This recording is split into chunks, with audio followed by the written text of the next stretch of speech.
gratísimos recuerdos por el premio que recibí en 1992, al director de actividades culturales, Martín Díaz, que acaba de presentarme, y también al doctor Aldo Lozano, del Banco Hipotecario, que auspicia este evento. Conocí a Silvino Campo literariamente a los 13 años, cuando leí por primera vez un poema que me deslumbró, y por supuesto me sigue deslumbrando, que es Poema para una muerte efímera. La descubrí en el número 256 de la revista Sur. Ahí estaba ese poema, que después yo utilizaría como acápite, como epígrafe para mi libro Tamenemope. Y el oxímoro, o casi oxímoron, de Abismo Radiante, con el que Silvina remata Poema para una muerte efímera, me deslumbró, me llenó de prodigios. Yo no sabía, no podía prever que conocería a una de las personalidades más secretas de la cultura argentina. Pasaron los años y en el 87 me encontré, iría sin quererlo con Silvina, porque frecuentaba a Bioy. Siempre admiré a los dos escritores, pero creo que inconscientemente visitaba a Bioy para conocer a Silvina. Silvina, en Amarillo Celeste, su libro de poemas de 1972, reúne muchos centros de gravedad. Yo no voy a diseccionar un cadáver, como han hecho algunos críticos, cuyo nombre, como diría Borges, parafraseando Cervantes, no quiero acordarme, diciendo: hasta Autobiografía de Irene, desde Viaje Olvidado de 1937 hasta Autobiografía de Irene tenemos un periodo, tenemos un vórtice en Autobiografía de Irene, en La Furia y en Las Invitadas se inicia otro periodo. Yo preferiría hablar de centros de gravedad o de ápices en la obra de Silvino Campo, que son las obsesiones que a mí me perturbaron y me siguen perturbando de Silvina. Yo detesto la palabra especialista, y recuerdo en estos momentos a Ortega y Gasset cuando hablaba de los bárbaros especialistas. Yo solamente puedo ofrecer mis perplejidades, mis preguntas, mis interrogaciones, y por qué no citar a Victoria, a la hermana mayor de las 6, cuando decía: lo más importante son las preguntas, ¿no? Las interrogaciones. No me considero el dueño de Silvino Campo, porque además he escrito y escribo sobre otros autores. Creo que esta es mi última conferencia sobre Silvino Campo antes de la publicación del libro. El libro iba a ser publicado, es más, un comité lo calificó como un libro excelente en el 2000 en una editorial sudamericana, pero yo coincido con Silvina que tienen que venir los editores a arrancarme los libros. Consideré pertinente no publicarlo en el año 2000 porque temí algunas grietas que podían darse, y afortunadamente creo que fui fiel a la intuición, porque luego he agregado algunos ensayos que tienen que ver y se relacionan con el corpus literario, por ejemplo, de Santiago Dabove y de autores, poetas de la generación del 40. En estos momentos yo estoy preparando un trabajo sobre Eduardo Jonquière, que es un poeta absolutamente olvidado, eclipsado en la Argentina, de origen francés, y el autor de Negada Permanencia. Entonces, repito, creo que esta es el final por un lado y el preludio por el otro, el preludio de la publicación de El enigma de Silvino Campo, La paradoja y lo sublime. Entonces vamos entrando a este vario y permanente jardín en que me pierdo, este jardín hiperbólico de Silvino Campo, que es para mí una resemantizadora, una resignificadora de lo que yo llamo la gramática de lo fantástico en la Argentina. Nosotros estamos acostumbrados a las falacias y tautologías de autoridad. Entonces consideramos que Borges es el único, por supuesto, con todos los méritos en lo que hace al hecho de que, siguiendo el consejo de Alfonso Reyes, uno de sus maestros, también es un gran resignificador de la gramática de lo fantástico. Pero siempre ponemos el ejemplo de Borges. Yo creo que aquí, yo haría un pandan y creo que realmente Silvina, y lo vamos a ver en el análisis de sus poesías, de sus cuentos e incluso de la obra de teatro que escribió en colaboración con otro grande de la literatura fantástica, ¿no? Para parafrasear a Borges, casi un proteo como Juan Rodolfo Wilcox.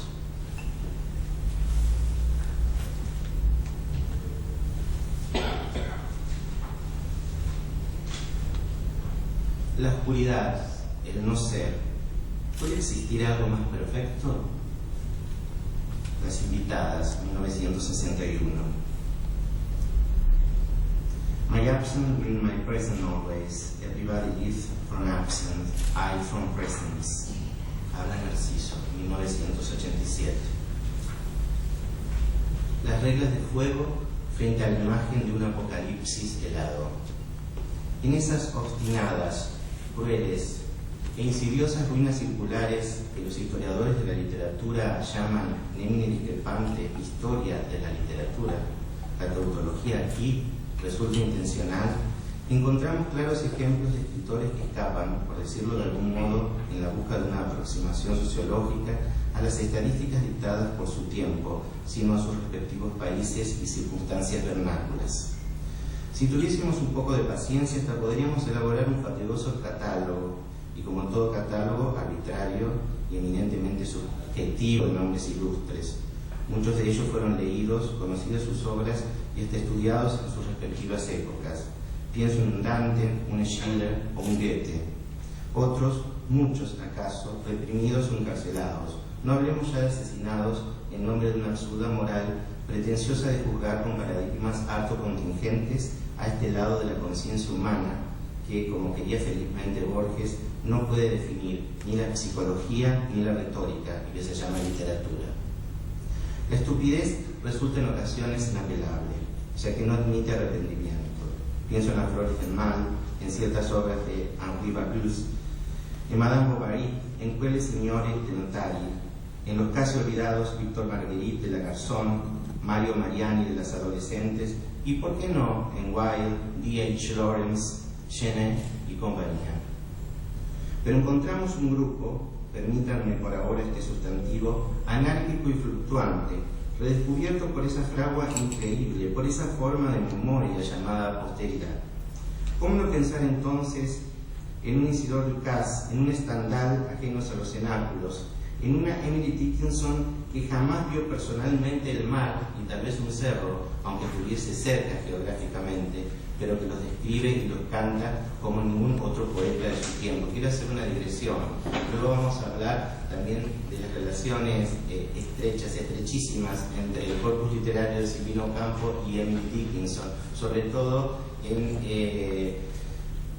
lo que yo llamaría el problema de la identidad versus la nada. El Yo que soy nadie, de Silvino Campo, que además tradujo a mitad de los 80 597 poemas de Emily Dickinson, cuya obra abarca aproximadamente 1000 poemas. Repito, hay una relación que tiene que ver muchísimo con una problemática de identidad que trasvasa todo el corpus literario de Silvina y llega incluso a su vida. Hay un ir y venir, una retroalimentación permanente entre Emily Dickinson y Silvino Campo. Emily Dickinson, que como leí recién, es muy probable que jamás haya visto el mar o un cerro, pero que los cantó, si me permiten el verbo, maravillosamente.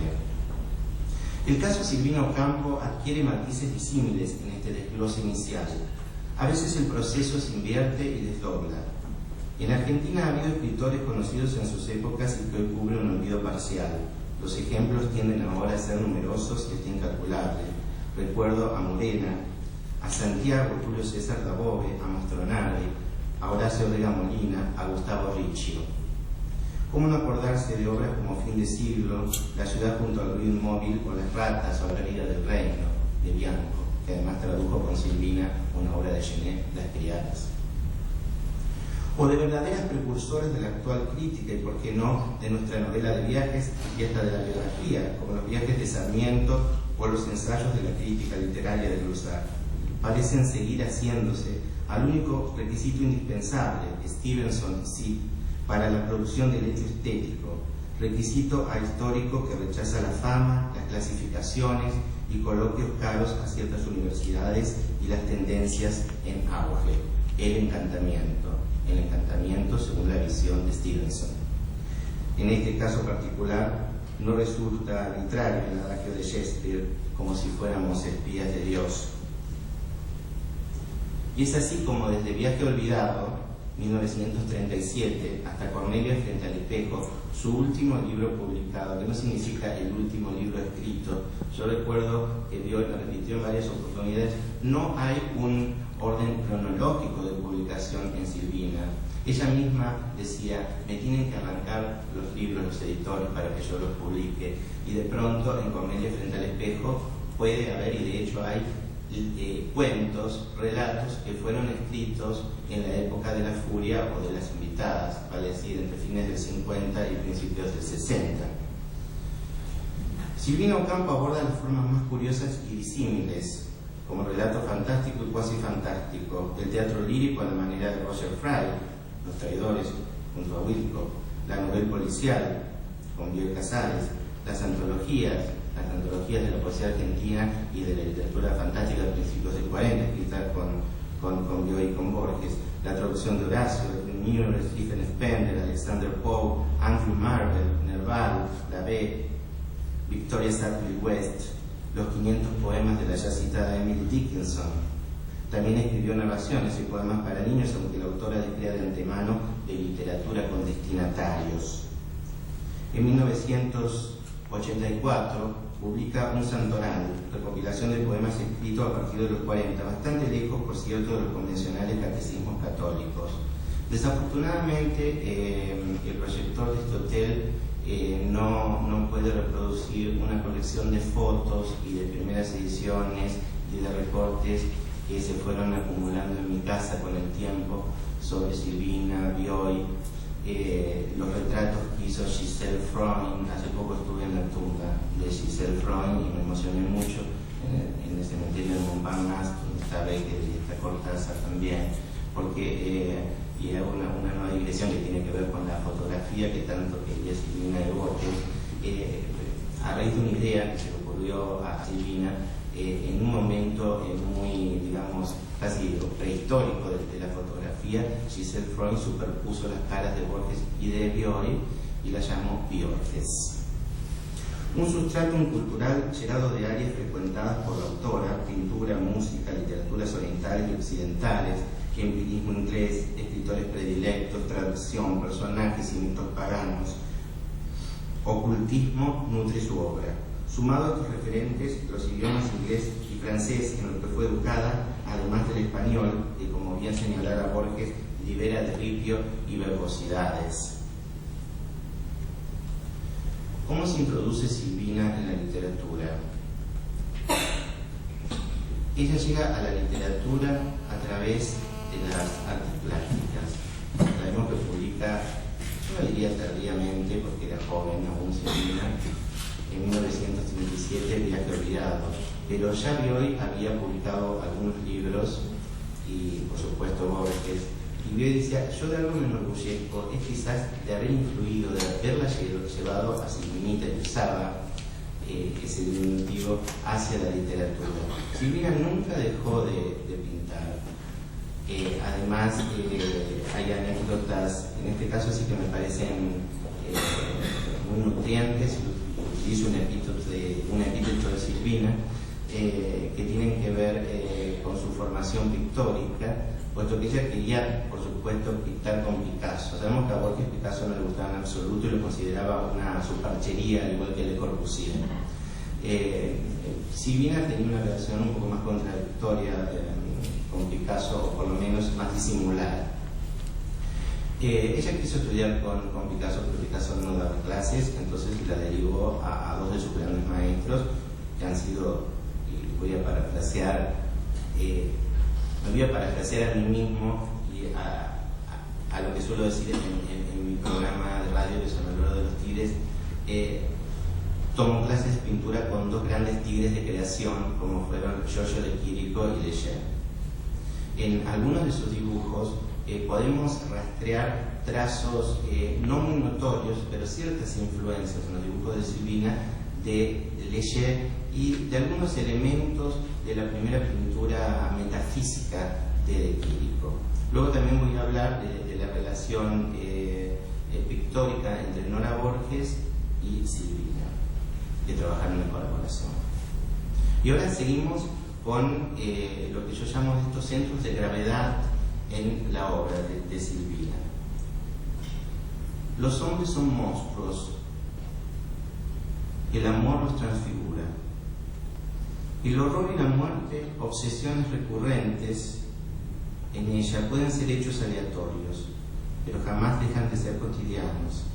Desde las cárceles oscuras de Piranesi o Kafka hasta la presencia emblemática de Giorgio de Chirico, los textos de esta escritora componen un idioma particular hecho de cuidadas alusiones e intertextos casi invisibles en algunos casos. Construye sintagmas mayormente desprovistos de datos culturales, sobre todo en sus relatos. El Dr. Johnson aconsejaba no deber nada a los contemporáneos. A nadie le gusta, repetía estoicamente. En las conversaciones que mantuve con la autora durante 1987 hasta 1990, ella declaró haber seguido este breve consejo de un escritor admirado.